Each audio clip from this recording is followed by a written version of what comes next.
The rooftop restaurant shimmered with wealth, the skyline blazing behind glass walls. But at one corner table, cruelty replaced elegance.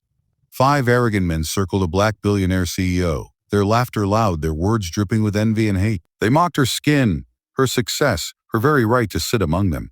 Each insult was meant to strip her dignity in public. She sat motionless, her face calm, but her eyes burned with quiet fire. No one spoke up, except the quiet waitress, who edged closer, her gaze sharp as if waiting for the moment to strike.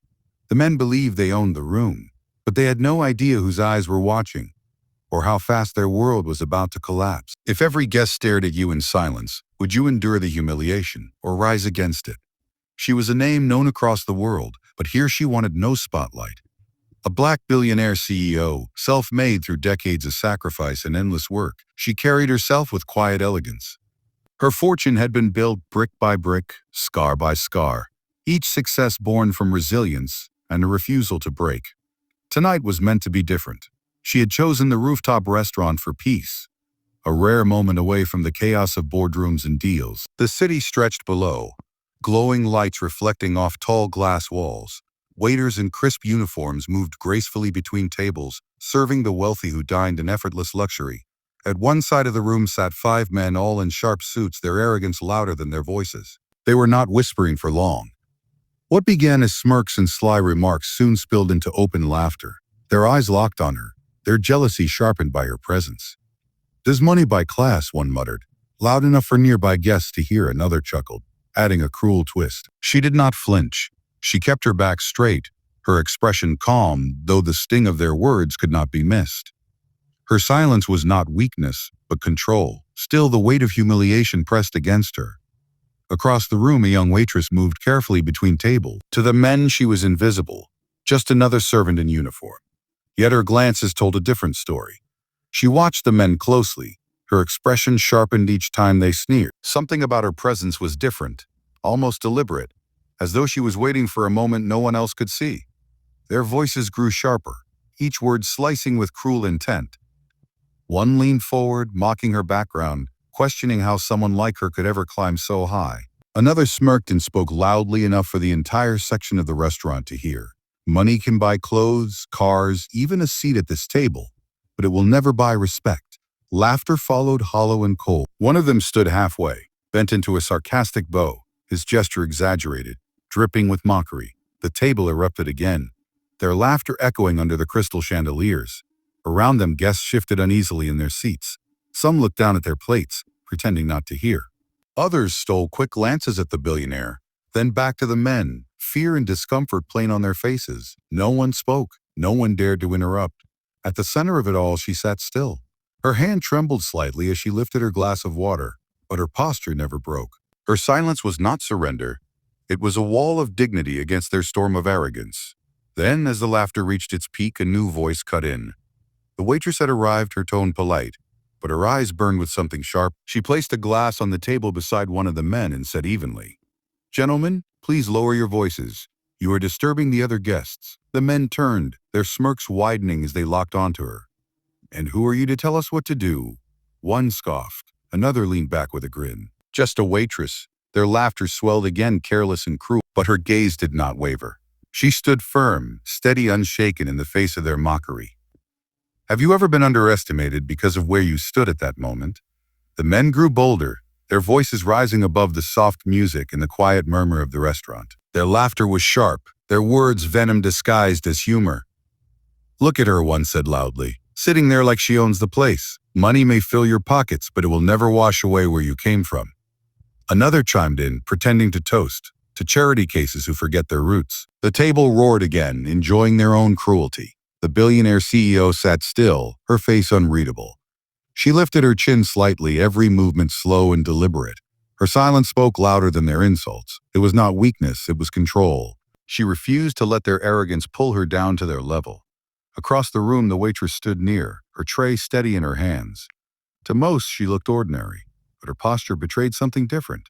Shoulders squared, breathing measured, eyes sharp, watching every gesture, every cruel word that spilled from their mouths. Then one of the men leaned back, smirking.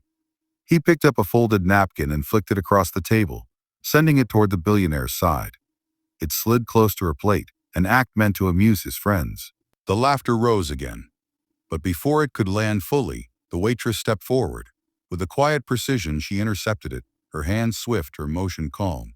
She placed the napkin back on their table without a word, her eyes locked on the man, unflinching, cold. For a moment, his grin faltered, though he quickly masked it with a scoff. Whispers rippled among the guests. The tension thickened, the air heavy with unspoken questions. Yet the men leaned back in their seats, smug and sure of their dominance, convinced no one could challenge them here. But had they noticed how the waitress's eyes never left them, as if measuring every move? The laughter shifted into something darker. One of the men leaned forward, his tone colder now. "You do not belong in our circle," he said, loud enough for every guest to hear. Another followed quickly, his words cutting. "You can buy your way into this restaurant, but you will never buy the respect that real power carries." Their friends laughed, enjoying the cruelty, their voices bouncing off the glass walls of the rooftop. For the first time, the CEO lifted her head fully. Her eyes were calm, her expression steady. When she spoke, her voice was soft, but it carried across the entire room. "Respect is not something you grant," she said. "It is something you reveal about yourself." The restaurant froze. The music seemed to fade. For a brief moment, silence ruled the air. The men broke it with roaring laughter. They leaned back in their seats, mocking her words, pretending they had no weight. But their laughter was too loud, too forced, as if they were trying to bury a truth they did not want to face.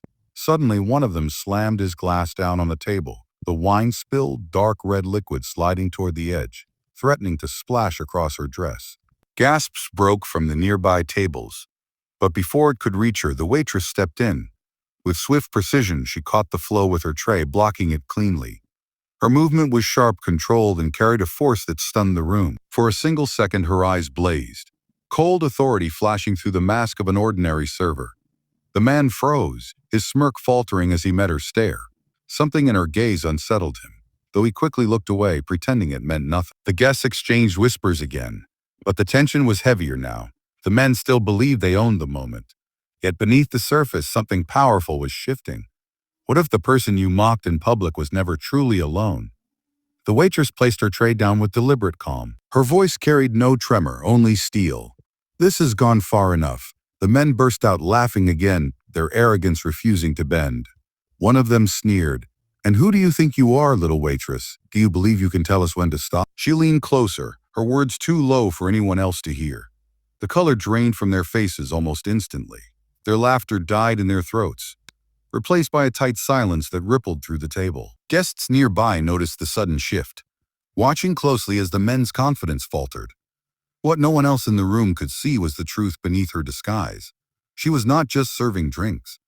She had once stood in deserts and jungles, trained to face threats far greater than drunken arrogance. Years of military discipline ran through her veins, and now that strength was sharpened into a single mission: to protect the woman at this table. The flash of her past cut through her mind, the silent drills, the relentless training, the oath of loyalty. She was not here by chance. She was personally assigned, chosen because she never failed. Tonight, her watchful presence was the only barrier between the CEO and those who mistook cruelty for power. The men shifted uncomfortably, their smirks gone. For the first time, they realized this was no game. They had mocked a woman of dignity, and in doing so, had exposed themselves to someone who could dismantle their pride, their comfort, even their careers with a single move.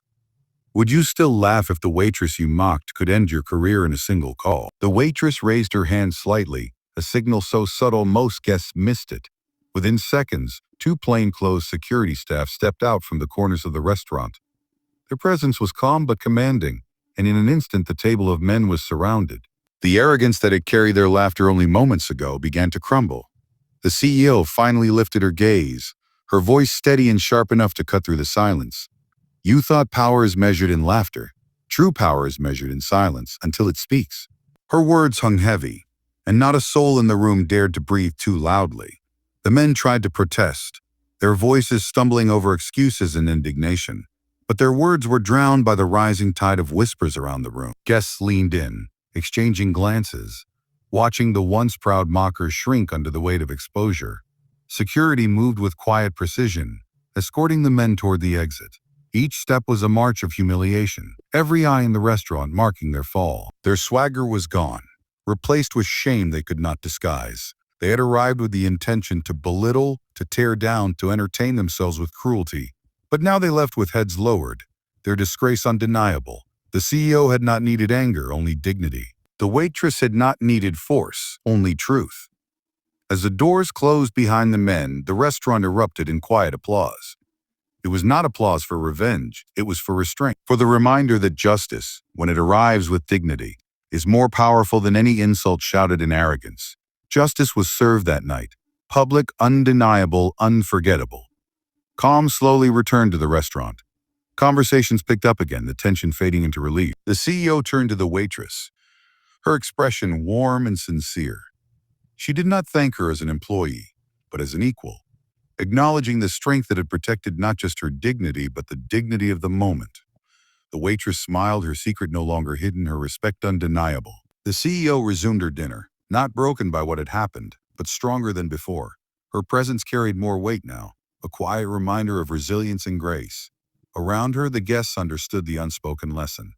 Never judge by appearance. Arrogance blinds, but respect sees clearly.